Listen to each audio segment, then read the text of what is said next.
E aí, como é que vocês estão, né? Na aula de hoje nós vamos dar continuidade ao período regencial, exatamente. E nós vamos falar um pouco sobre dois tipos de regência: a regência trina provisória e a regência trina permanente. E aí, no final da aula, iremos falar sobre a regência una, exatamente. Como assim? Se na Constituição de 1824 dizia que, na ausência do imperador, do monarca, né, se o sucessor ao trono não pudesse administrar o país, governar o país, ele deveria ter pelo menos 3 regentes ali ajudando ele e o aconselhando. E era o caso do Brasil, porque quando Dom Pedro I volta para Portugal para resolver ali sua rixa ali, suas tretas ali com seu irmão, né? Ele deixa o seu filho, Dom Pedro II, de apenas 5 anos de idade, no Brasil, para governar o Brasil. Como que uma criança de 5 anos governa o Brasil? Não tinha como, não existia isso na Constituição. Então, por isso que o próprio Dom Pedro deixou lá, regência trina, onde 3 pessoas deveriam ser eleitas ali, escolhidas numa assembleia, para que elas governassem o Brasil até que o futuro monarca atingisse a maioridade. E aí o Pedrinho, como ele era chamado, Pedro II era chamado de Pedrinho, isso mesmo, ele vai crescer vendo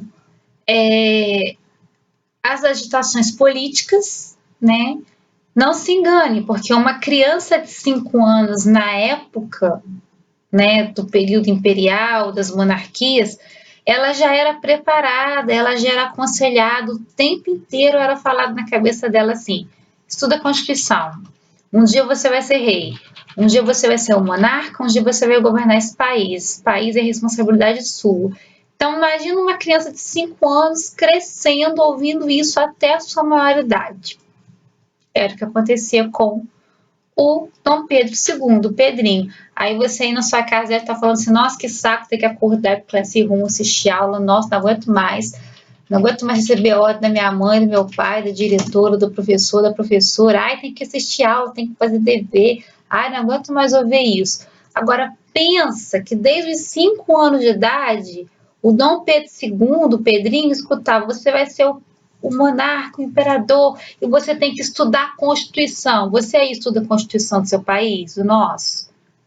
Você já parou para pegar a Constituição e estudar? Dá uma lidinha? Você sabe o que é Constituição? Então, tá vendo? Você reclama da vida, mas teve criança rica e real, da realeza, que já nasceu com o fardo da coroa em sua cabeça, né? Então a gente para poder analisar, brincando, é lógico, né, um pouquinho com vocês, mas tendo em mente que é muito bom o título de realeza, mas as obrigações não são nada agradáveis, tá bom? Tem umas coisinhas legais, mas tem muita coisa ali que eles precisavam fazer e às vezes eles não concordavam e tinham que fazer. Então vamos lá. Na aula de hoje nós vamos ver alguns aspectos políticos, né? Algumas características específicas de cada regência, né? Como que cada regente, como que esses regentes foram escolhidos e como que eles agiram. Será que eles concordavam em tudo? Porque, afinal de contas, imagina 3 regentes governando o país no lugar de uma criança, ali até essa criança atingir a maioridade, eles tinham que entrar em comum acordo. Mas nem sempre era assim. É lógico que há concessões, tá, gente? Então, foca na aula de hoje, presta atenção no que vem por aí, porque agora só vem coisa boa. Estamos quase chegando ao final do período regencial, hein? Depois do período regencial, o que será que vai acontecer nesse país? Só Deus sabe.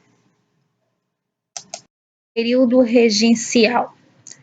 Foi falado na última aula um pouco sobre esse período na história do nosso país, e agora nós vamos ver o que acontece no Brasil com o retorno de Dom Pedro I para Portugal e com a permanência do seu filho de 5 anos, Dom Pedro II. Você se lembra o que é uma regência? Então vamos lá, o que é uma regência? Dentro da Constituição de 1824, a regência ela era como se fosse uma medida protetora, né, para um menor de idade, um monarca menor de idade, ou caso não houvesse ninguém na linha de sucessão para governar o país. Só que esses regentes, eles tinham que concordar entre si e eles tinham que ter um certo equilíbrio também. Não podia ser, por exemplo, 3 militares, 3 civis ou, né, de outra ordem. Eles tinham que ter pelo menos um militar, um civil e alguém mais próximo do futuro monarca, que seria o Pedrinho. Aqui nós temos, né, vamos dar uma analisada nessa configuração partidária do período regencial. Como assim configuração partidária? O que estava acontecendo? Olhando aqui na nossa linha do tempo, em 1822, né, eu já falei sobre o Partido Português, o Partido Brasileiro, os liberais exaltados, os liberais moderados, o Partido Restaurador, aquela galera que queria a volta do Dom Pedro I e do absolutismo, não podemos esquecer disso. E aí aqui nós temos o regressista, que era um partido bem conservador, e o progressista, que era bem liberal, né? E aí nós vamos ter partidos que começam a se formar durante a regência trina provisória. Como eu disse, regência trina provisória era para ser provisório. E aí ela vai começar em abril, né? E vai até junho de 1831. Ela começa no ano de 1831. Nós vamos ter 3 pessoas, né? 3 regentes. O senador Nicolau Pereira de Campos Vergueiro, o senador José Joaquim Carneiro de Campos e o brigadeiro Francisco de Lima e Silva. Aqui nós temos a regência trina permanente, por fim a regência una. Daqui a pouco eu vou falar um pouquinho para vocês sobre a permanente e a una. Por enquanto nós vamos nos atentar para a regência trina provisória. Vamos lá, regência trina provisória, ela foi feita às pressas devido ao recesso da Assembleia Nacional. Lembra que eu falei que a Assembleia Nacional estava de recesso, então eles decidiram lá, escolheram os 3 regentes, né, para tomar conta do Brasil enquanto Pedro II, lá o Pedrinho, ainda era criança. E eles buscavam equilíbrio na escolha dos regentes, liberal mais conservador, mais um militar. Então você tinha que ter um regente liberal, um regente conservador e um regente militar. Aí nós vamos voltar nesse tópico aqui. Vamos procurar o liberal aqui, ó. Onde ele está, Partido Português, Partido Restaurador, os liberais moderados. O que eles como eles eram? Eles eram grandes proprietários de terras, pretendiam manter a ordem socioeconômica e eles eram de uma direita liberal. Então o Brasil ele começa a ser formado na sua regência trina provisória, né, nos moldes de um governo de direita, bem conservador, não tão conservador, mas com certo conservadorismo, né? Aqui nós temos, dentro da regência trina provisória, algumas medidas que foram tomadas. Vamos lá. Temos os 3 regentes aqui, né? Os regentes provisórios. As medidas tomadas foram readmitiu o Ministério Brasileiro deposto por Dom Pedro I, concedeu anistia perdão aos presos políticos, aquelas pessoas que não concordavam com Dom Pedro. Lembra que eu falei que eram exilados, eram mandados para fora do Brasil? Então, né, a anistia é como se fosse um perdão, tipo assim, agora você já pode voltar, não tem problema nenhum, o Brasil tá tranquilo com o seu retorno, ninguém vai te prender. Expulsou os estrangeiros do Exército Brasileiro. Sim, o Exército Brasileiro tinha muita gente que não pertencia ao Brasil, que era de fora, né? Eles queriam mesmo colocar brasileiros no poder, né? E principalmente no Exército. Suspendeu durante esse período o poder moderador. Olha que interessante. O poder moderador era um poder que era dado a quem? Ao monarca. Se você não tem um monarca, se você não tem uma realeza para exercer o poder moderador, quem é que vai exercê-lo? Nenhum desses três podia, porque nenhum desses três eram nobres, eram monarcas ou estavam na linha de sucessão. Apenas o Pedro II, que tinha 5 anos. Então, eles suspenderam, porque como que uma criança de 5 anos vai mandar no legislativo, no executivo, no judiciário? Ele nem sabia ainda o que era isso, estava sendo ensinado a ele.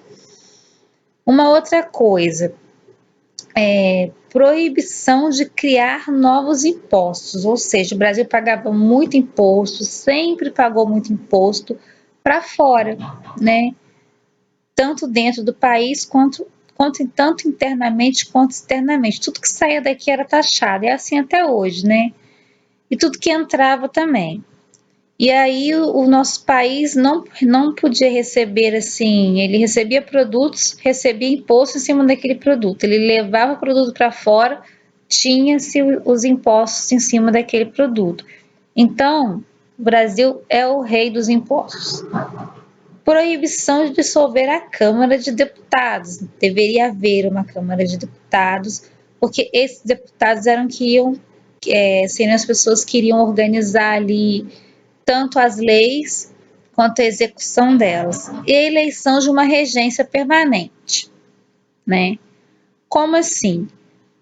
Provisório, gente, olha o que o nome diz, provisório, né? Ou seja, não era para ser para sempre. Em algum momento essa regência teria que ser permanente. Será que seriam os 3? Será que trocaria esses regentes? Como é que ficaria a história do Brasil nesse momento, né? Por que essa regência foi provisória? Porque em abril, mês da abdicação, os parlamentares, os deputados, estavam em recesso de férias. Então formou-se um governo provisório, apenas para não deixar o Brasil jogado às moscas, tá bom? Principalmente a realeza. Vamos conhecer um pouquinho agora dos regentes, né? Da regência trina provisória. Esse aqui é o senador Vergueiro. Ele defendia posições liberais, era fazendeiro de café, era rico, hein? E português de nascimento. Então ele era alguém da ruinha, né?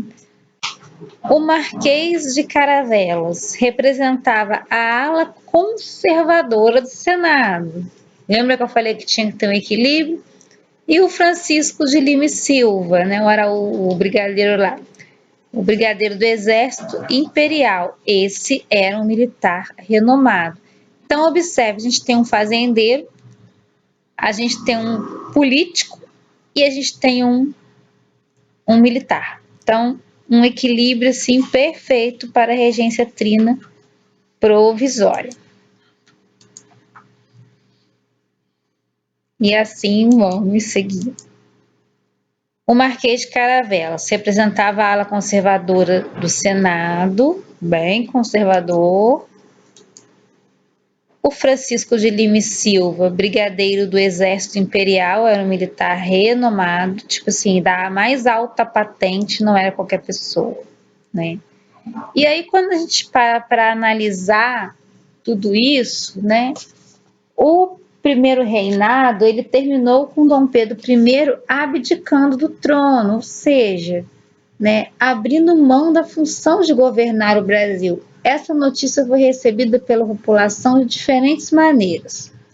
Muitas pessoas queriam a volta do imperador ao poder. Outras viam nesse acontecimento uma oportunidade para conseguir mais autonomia e caminhar em direção à república. Nesse contexto, no chamado período regencial, aconteceram no Brasil vários movimentos de contestação ao governo, como o Levante dos Malês, a Revolta dos Cabanos e a Revolução Farroupilha, né? E aí, se nós formos analisar que no pós-independência ali do Brasil, né, quando o Brasil se torna um país independente, nós vamos ter disputas pelo poder. Com a abdicação de Dom Pedro I, né, o que vai acontecer no Brasil? Ele abdicou, ele abriu mão do trono, né? O novo imperador passaria a ser o seu filho mais velho, no caso Pedro de Alcântara, ou Pedrinho, que na ocasião tinha apenas 5 anos de idade. A Constituição de 1824 previa que, até que ele atingisse a maioridade, o Brasil seria governado por 3 regentes eleitos por deputados e senadores na Assembleia Geral. E foi assim que, em 1831 e 1840, o país foi administrado. No entanto, essa situação provocou a disputa de poder por 3 grupos políticos distintos: os restauradores, os liberais moderados e os liberais exaltados. E aí, esses 3 grupos vão começar a brigar pela regência. Só que nós já vimos, né, já mostrei aqui para vocês como é que a regência aconteceu. Houve um equilíbrio ali na regência, né? Algumas reformas na Constituição foram feitas, dentre elas, suspensão do poder moderador durante as regências, criação das assembleias legislativas provinciais, com deputados eleitos por 2 anos, maior autonomia às províncias que poderiam criar impostos, além de contratar e demitir funcionários, modificação dos sistemas de regências.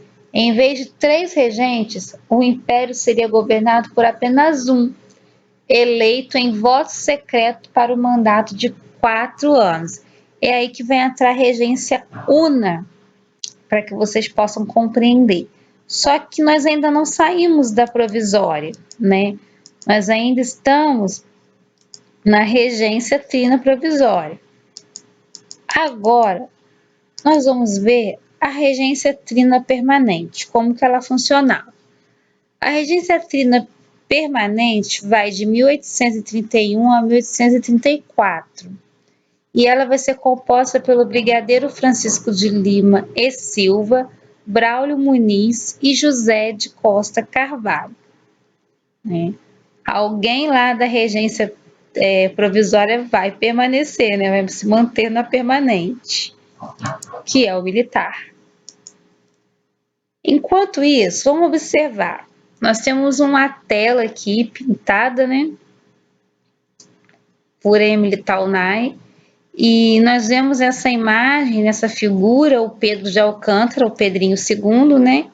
E suas irmãs, Dona Francisca e Dona Januária, quando ele ainda era adolescente. Aqui ele já está retratado já como um jovenzinho, um rapazinho. Então, essa cena aqui reflete um pouco assim como que era o dia a dia, né, dos monarcas. Eles estavam estudando muito bem isso aí. Eles estavam aqui sendo preparados para governar o Brasil quando o Pedro II, o Pedrinho, atingisse a maioridade. E o que é uma regência trina permanente? Como que ela funcionava, né? Instalada a Assembleia Geral, foi eleita em 17 de junho de 1831 a regência trina permanente composta de deputados. Aí nós vamos ver agora políticos, tá bom?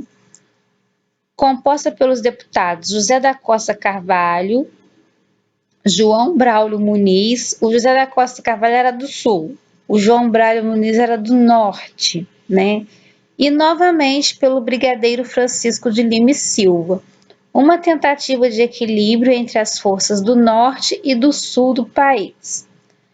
A permanência do brigadeiro era a garantia do controle da situação e da manutenção da ordem pública. Então, se você tem um militar no poder, ninguém vai mexer com ele e tirar farinha com a cara dele, não. Todo mundo respeita. Então, o objetivo de se manter o brigadeiro, né, Araújo Lima, era de manter um controle e a ordem pública.